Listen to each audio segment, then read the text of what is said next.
ইংরেজি বলতে গেলে ভয় কাটানোর উপায় কি? ইংরেজি বলতে ভয় কাটানোর জন্য নিয়মিত আপনাকে প্র্যাকটিস করতে হবে এবং আস্তে, আস্তে আপনার নিজের মধ্যে একটা ছোট, ছোট টাস্ক নিয়ে এগুলো কমপ্লিট করে কনফিডেন্স গ্রো করতে হবে। এছাড়া পরিবারের সদস্য বা বন্ধুর সাথে ছোট, ছোট বাক্যে কথা বলা শুরু করতে হবে।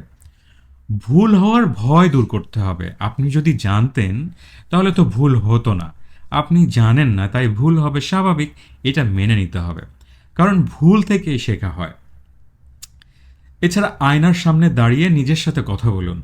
মুভি বা সিরিজ থেকে সহজ সংলাপ শিখে তা আবার পুনরাবৃত্তি করতে চেষ্টা করুন।